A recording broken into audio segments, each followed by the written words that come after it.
and BINnews.com. Right now, there are young people across the world facing a tough choice: continue their dream of education or drop out to help their family put food on the table. You can help change their future in a single moment. See how far your support can go at unbound.org. Is this the tackle? This is the KBLA Sports Minute with Ray Richardson. The Lakers are back at 500 after a one-point win last night over Toronto. First time they have won consecutive games since December 7th. Strong game from Anthony Davis. He scored 20 of his game-high 41 points in the fourth quarter. AD also had 11 rebounds. LeBron had 22 points and 12 assists. Toronto is staying in town to play the Clippers tonight at Crypto.com. The Clippers are only 3 games behind Minnesota for the best record in the Western Conference. Tip-off time tonight is 7:30. 4 NFL teams are now looking for a new head coach. Tennessee fired Mike Vrabel on Tuesday. Tennessee joins the Chargers, Atlanta, and Washington in the search for a new head coach. Magic Johnson, part owner of the Washington Commanders, hired former Golden State GM Bob Myers to assist him with the Commanders' coaching search. No debates, no speculation, just the info you need. That's your KBLA Sports Minute. I'm Ray Richardson on KBLA Talk 1580. We've got a lot to talk about. Are you interested in catching up on all the latest entertainment news, trending topics, and exciting interviews? I got you. Tune in to The Raw Report with Robin Ayers, Monday through Friday, 6 to 7 p.m. I'm your host, Robin Ayers. Join me every weekday with some of the best entertainment contributors in the business as we break down what's going on, who's got next, and what not to miss. Only on The Raw Report with Robin Ayers. Unapologetically progressive. KBLA Talk 1580. We've got your black.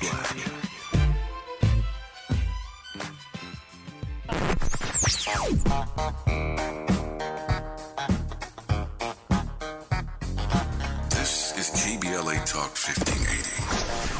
Talk radio. That's music to your ears.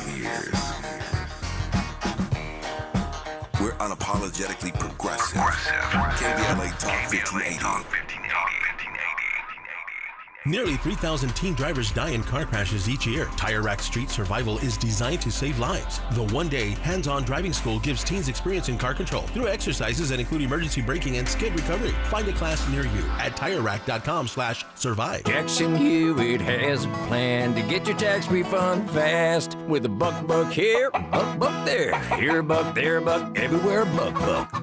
You don't have to wait weeks for your tax refund. Get money sooner with a no-fee refund advance loan at Jackson Hewitt. On this loan, there's a money today guarantee. E-I-E-I-DO. Don't settle for chicken feed. Get fast bucks at Jackson Hewitt today. No-fee refund advance loans by Republic Bank offered to eligible clients. Money today guarantee if approved for a loan on a prepaid card. Details at jacksonhewitt.com. Oh, this cold. Honey? Honey? Honey, you need DayQuil Severe Honey. DayQuil Severe Honey gives you powerful cold and flu symptom relief with a honeylicious taste, because life doesn't stop for a cold. Okay, I'm ready to go.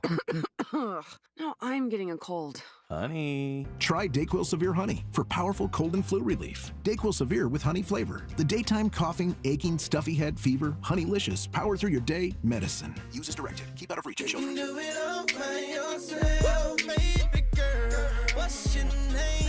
Let me talk to you. Let me buy you a drink. Spilled your drink? Quick, the quicker picker-upper. Bounty picks up spills quicker, and each sheet is 2 times more absorbent, so you can use less than the leading ordinary brand. So you can get back to your night. Bounty, the quicker picker-upper.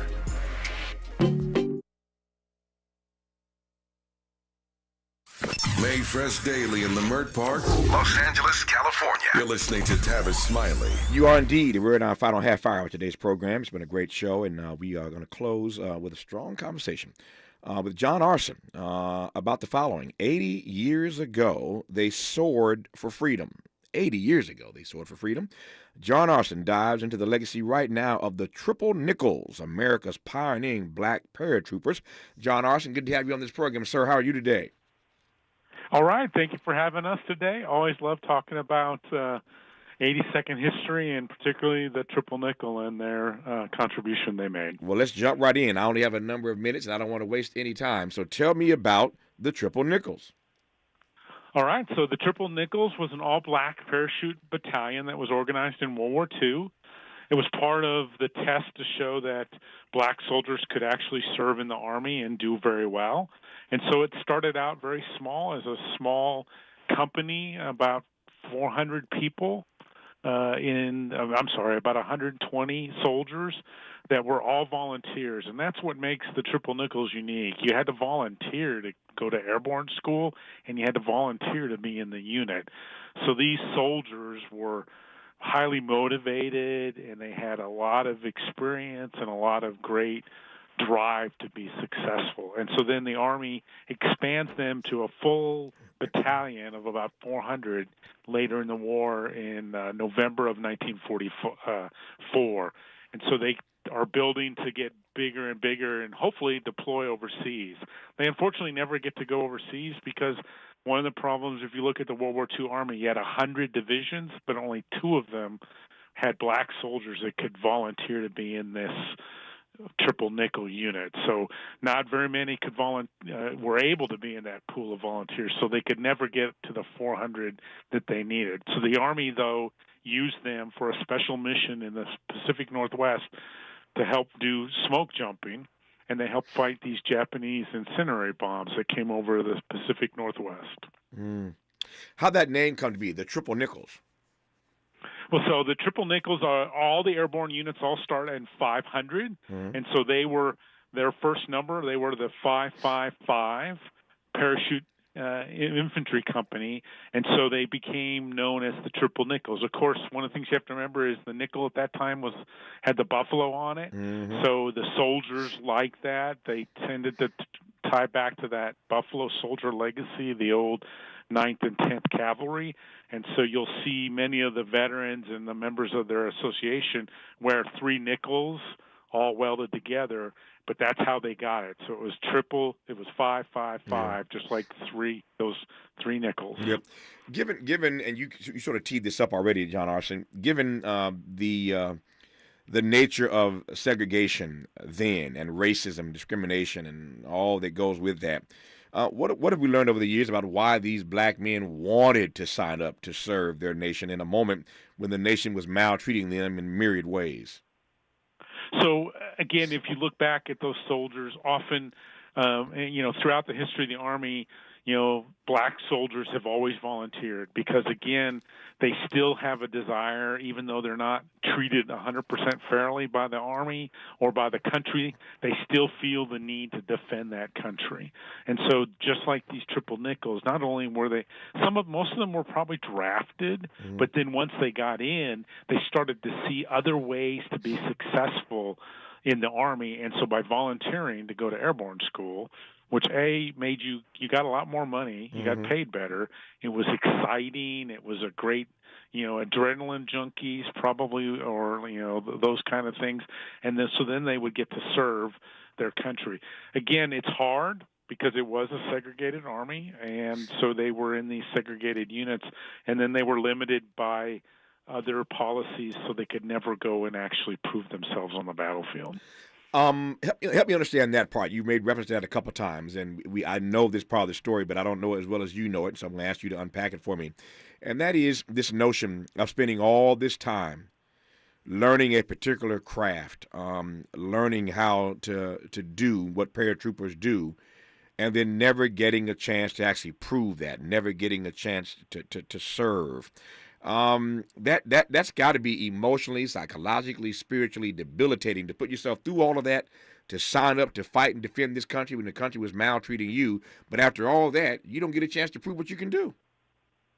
Right. And so you'll see the veterans talk about that. It was, that was where they were hoping that they would get to go deploy, and they were hoping that and go into combat. And so, later, as you look at leaders like, General James Gavin of the 82nd and Matthew Ridgway, also the 82nd, they had served with black soldiers in the past, so they knew they were capable. And so when you look back, these soldiers were always hoping that they would get to go into Europe and fight.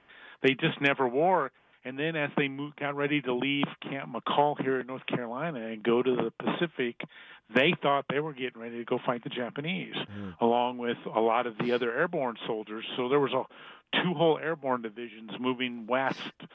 One of them who never does fight either. They too were hoping to go fight the Japanese. So they don't know. The Triple Nickels never know that they were not going to go fight. But one thing you have to understand is in the Army, they still served. They just never got to go to combat. And that was a role that's where you ultimately want to be as a soldier and as a leader of soldiers, is to prove your mettle, so to say, in combat. They weren't given that chance. But they, just like all units, it took a while to train. They did what they were supposed to and what they were ordered to. But yet they were cheated that they never got a chance to actually go and fight the Japanese later. I'm going back a little bit farther, back a bit farther in history. I'm thinking now of the movie Glory, starring one Denzel Washington, for which he won an Academy Award. A great cast: Denzel and Morgan Freeman and Matthew Broderick. You all know the cast, and you've all seen that film 1,000 times, and I still am.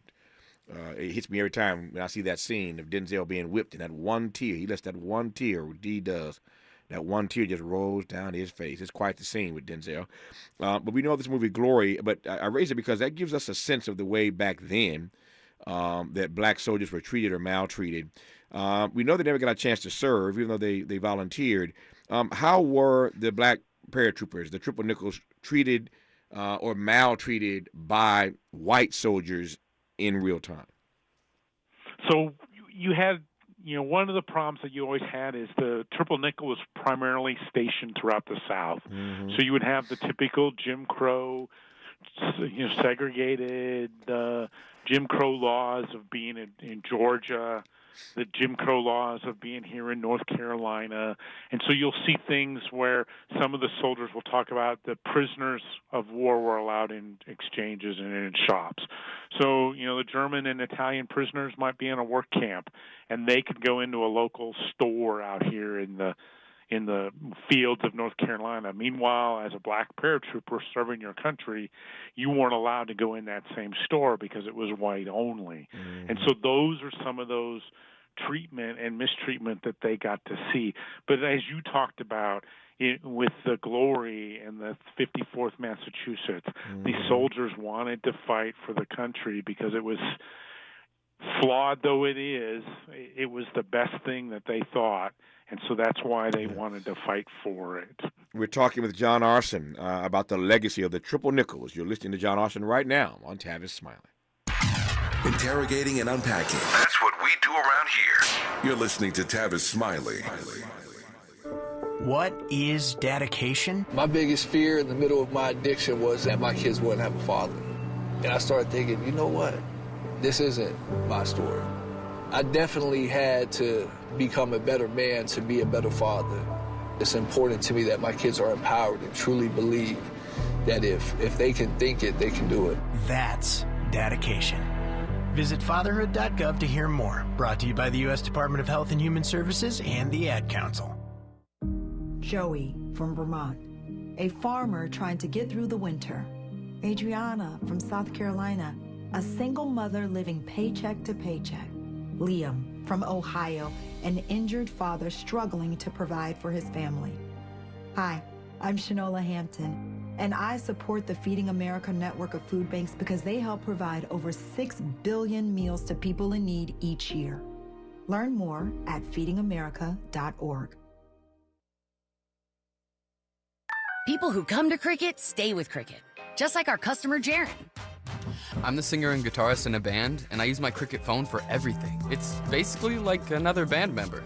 Don't miss a single beat. Switch today and get a free Samsung Galaxy A14 5G. Smile, you're on Cricket. Real customer paid for testimonial. Must bring your number to Cricket on up to a $60 a month voice plan depending on device. Select models only while supplies last. First month service charge and tax due at sale. Cricket 5G requires a compatible device and is not available everywhere. Fees, terms, and restrictions apply. See store for details. Eggs are a staple in our diets, and there's only one egg with more delicious farm fresh taste plus superior nutrition. Eggland's Best. With more vitamins, including 6 times more vitamin D and 10 times more vitamin E, plus 25% less saturated fat than ordinary eggs. Available in so many delicious varieties. Classic, cage-free, and organic. Eggland's Best. Better taste, better nutrition, better eggs. So, what are you doing this Friday morning? How about you come join the KBLA delegation as we make a historic announcement and unveil our climate justice campaign for 2024. We'll be assembled for this major press conference along with LA Mayor Karen Bass, Ben Jealous, Executive Director of the Sierra Club, and a host of other public and private leaders who are joining us on this journey to justice, climate justice. We can't think of a better way to kick off the Dr. Martin Luther King Jr. holiday weekend, linking social justice and climate justice. So, come join us this Friday morning at 10:30 a.m. at the beautiful MLK Memorial Tree Grove at the top of Kenneth Hahn Park off La Cienega. Once again, that's this Friday morning, January 12th at 10:30 a.m. as we take on the task of elevating the climate conversation by amplifying the voices of those who are most impacted by the climate catastrophes we are all witnessing in real time. KBLA delegation, we hope to see you this Friday morning at KBLA Talk 1580. Climate is king. Climate is king. Climate is king. Climate is king. Climate is king. Let's get back to more of this rich dialogue with Tavis Smiley. Hey, John, I wonder all these years later what, to your mind, the legacy is of these triple nickels, given that, again, so many of them never really had a chance to serve, even as they volunteered and prepared to go fight. Didn't quite work out that way. They weren't deployed. So all that said, why are we still talking about them all these years later? What is their enduring legacy? So I think their enduring legacy was they were able to prove to an army that black soldiers were capable. And particularly in the airborne community, that ability to volunteer and jump out of an airplane, they demonstrated that that wasn't bound by race. Bravery and tenacity isn't bound by your race. It's bound by your heart. And so they proved that they had the heart to serve. And then they come here to the 82nd at the end of the war, and they help integrate the whole Army, and they, particularly this 82nd Airborne Division. We become one of the first units to integrate black soldiers. But again, they bring the fact that they've already conquered their fears jumping out of an airplane. And so that's a great leveler, because not everyone can graduate from that. And they just proved that black soldiers could do it just like any other soldier who has that tenacity. And then so they kind of broke down the wall and showed that they were capable. And that's why we still talk to them this day. That's why when you look back in the 1948 division, there's almost 2,000 soldiers that are black in the division, because this little battalion of 400 come here and the leaders are willing to accept them and see them as soldiers and not black soldiers. Mm.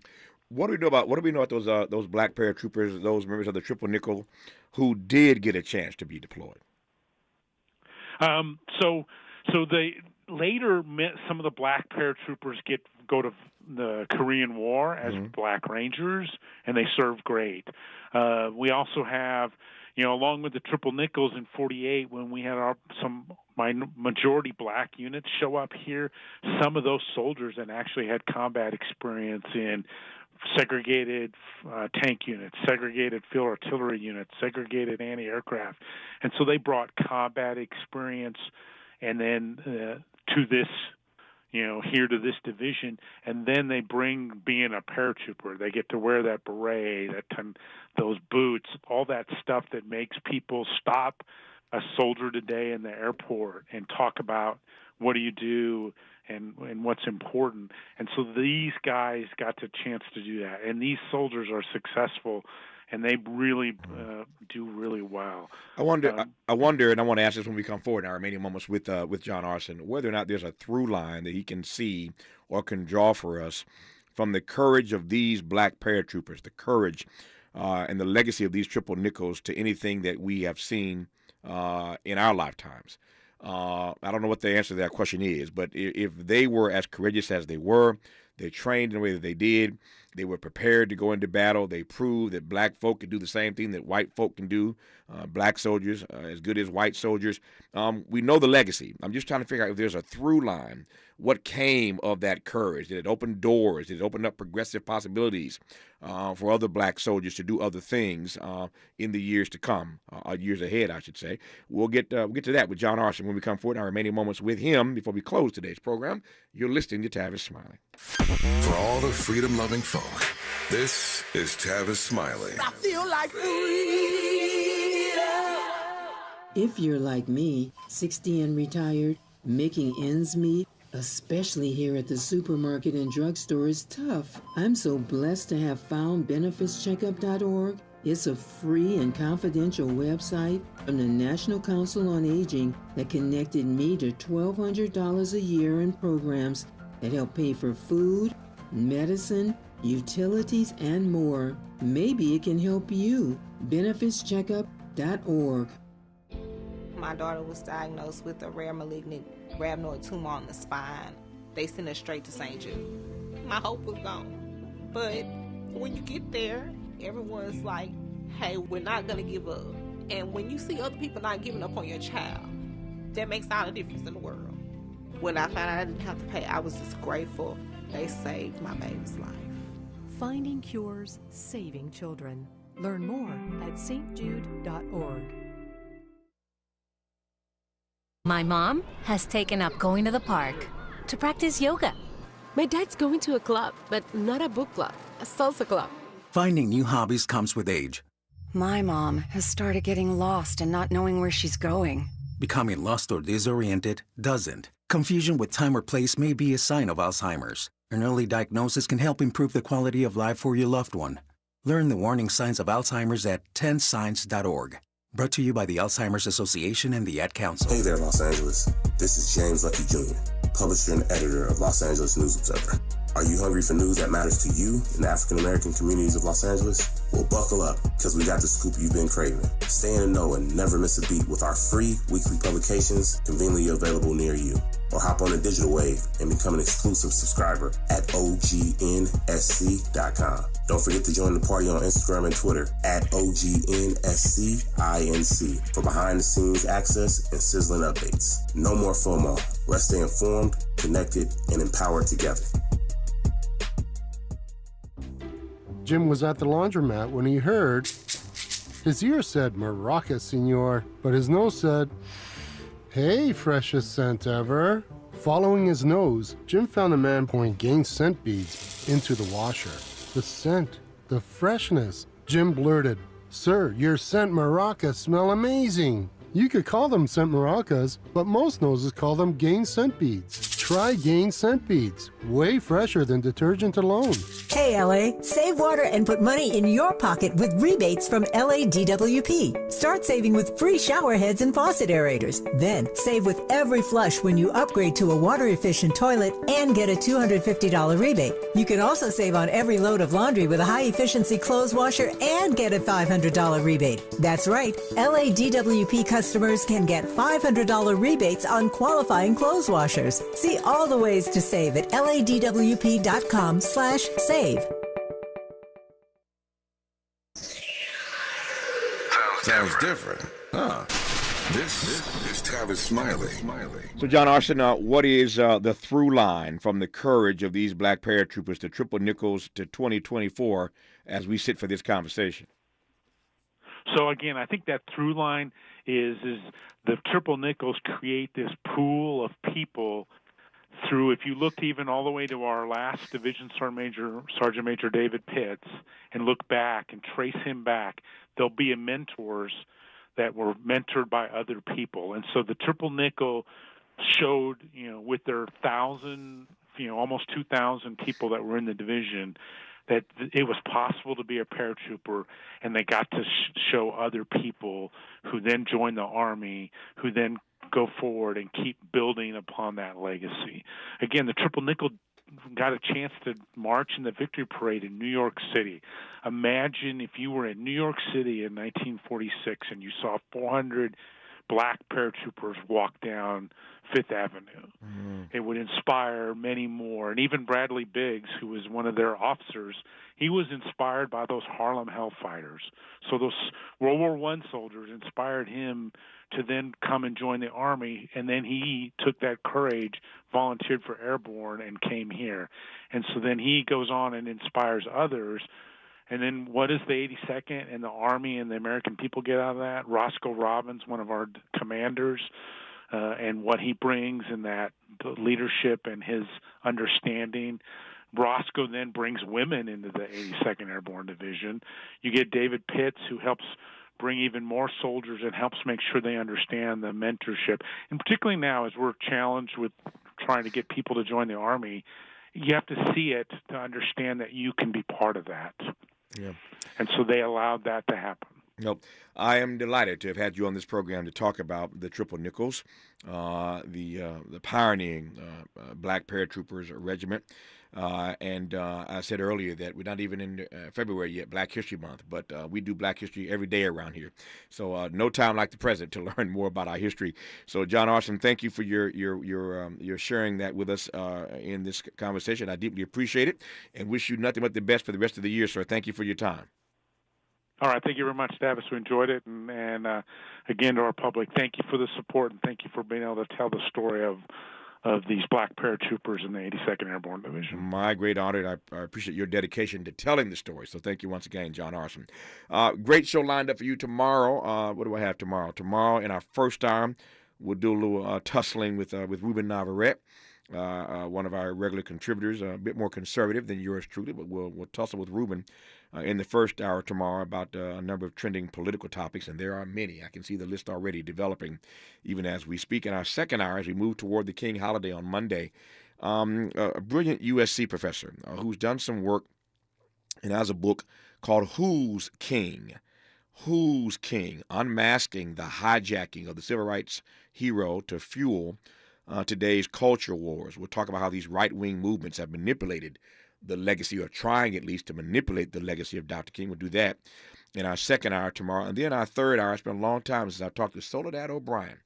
But Soledad, Emmy-winning journalist and documentarian Soledad O'Brien, joins us tomorrow in our third hour for a career conversation. So Ruben in the first hour, Professor Yazida in the second hour about people manipulating King's legacy, and then Soledad O'Brien tomorrow in hour 3. Should be a great show tomorrow. Thanks for tuning in for today's program.